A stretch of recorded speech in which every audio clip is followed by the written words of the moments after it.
In this lesson, we're going to be exploring inverse functions, how they're related to each other, and how their derivatives are related to each other. So our learning target is to use implicit differentiation to find the derivative of an inverse function.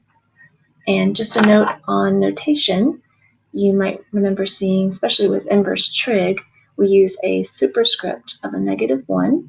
Although that looks like an exponent, it's a superscript to indicate an inverse. So f sub superscript -1 of x is the inverse function of the original function f of x. The relationship of inverse functions is that they have opposite operations, so that when we put them together in a composition, such as f of f inverse of x, the two functions that are inverses cancel each other out, and the only thing that remains is whatever variable is inside. In this case, it would be x. So this is the definition of inverse functions, and we're actually going to take the derivative of that expression to lead us to the derivative of an inverse function. And since it's a composition, we recently learned that taking the derivative of compositions always requires our chain rule, because we have an outside and an inside function. So that's what we'll look at in our next step. Using our chain rule, we take our outside derivative first, and that is of the function f. That gives us f prime of our inside function does not change when we're doing the outside derivative, so that remains f inverse of x. Then chain rule says to multiply that by the derivative of your inside function, which is the f inverse. And while the notation here is not ideal, we do have f inverse derivative of x for our inside derivative. And that equals the derivative of x with respect to x is 1, because we have dx over dx. What we're trying to find here is the formula for the derivative of the inverse of f of x, and that is that expression right here, f inverse derivative. So what I can do now is divide both sides by that outside derivative, and I'll have my formula. So once we divide both sides, we do come up with our formula for the derivative of an inverse. It is 1 over f prime of f inverse of x. I want you to recognize the big picture, that that expression is a reciprocal, and that idea is going to be seen throughout our examples today and in an exploration we do in class. I also wanted to point out that the notation is a little tricky and can look really similar. So this outside function is the derivative of our original function f, and the inside function is the inverse of the original function f. So it's important to know the different specific roles that those functions play in that composition. Let's try to apply that formula to our first example. And unfortunately for us, they're not always going to use the same letters in every problem as far as f and f inverse. Sometimes they introduce a totally different letter to represent the inverse, and that's what we're going to see in our first example. So it's important when you start the problem and realize it's an inverse problem to recognize the roles that each of the functions play. So for example, they introduce this f function. That is going to be our original function.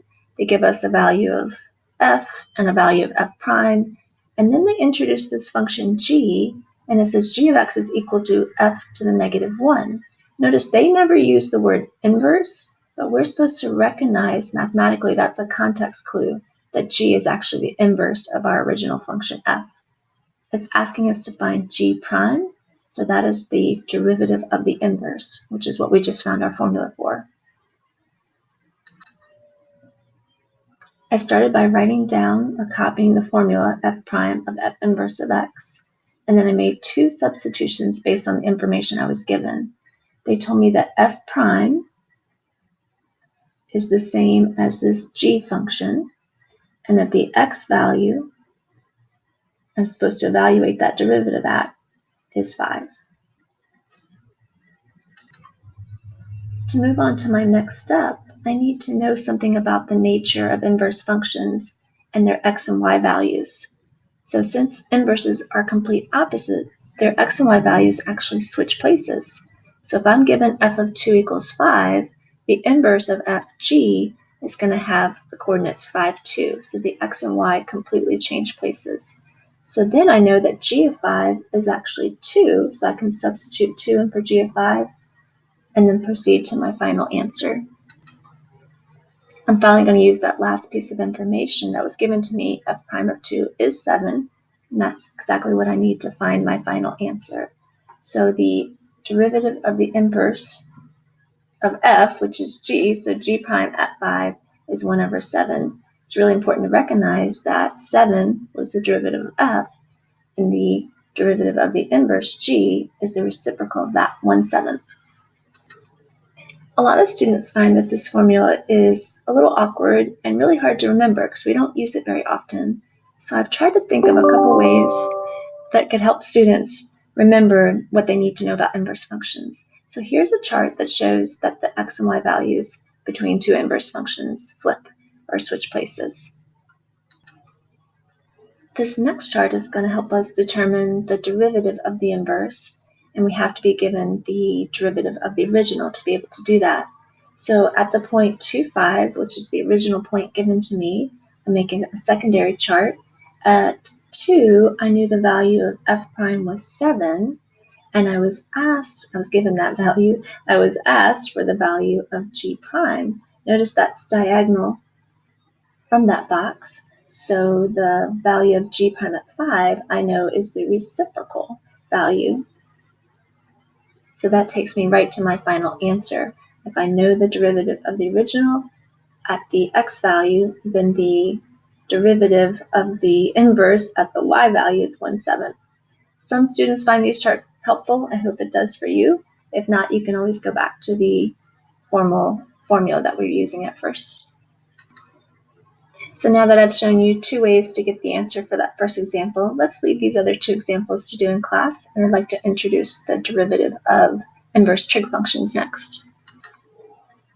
The good news for us is that we don't need to know all 6 of the inverse trig derivatives. We're only asked on the AP exam about the first 3. And as you can see, I am giving you the formulas here, but I would like to show you a little exploration discovery on how to get the derivative of the inverse sine function. And that's going to involve some calculus and some trig, and I find it interesting, and I hope you will too. So we know that y is defined as the inverse sine of x. I'm going to take the derivative of that equation, but first I'd like to rewrite the equation without any inverse trig. So if I were to take the sine of both sides of that equation, I would get sine y equals to x because the sine and the inverse sine would cancel each other. So that's a much easier equation to take the derivative of.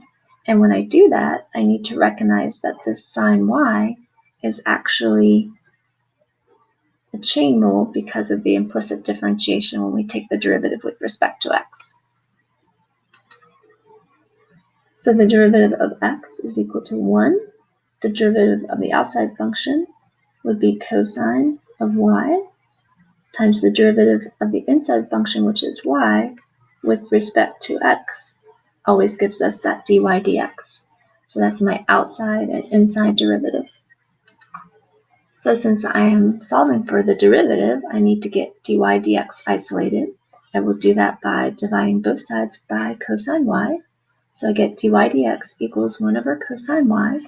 We know that's the same as the secant of y, but I'd like to write that expression in terms of x.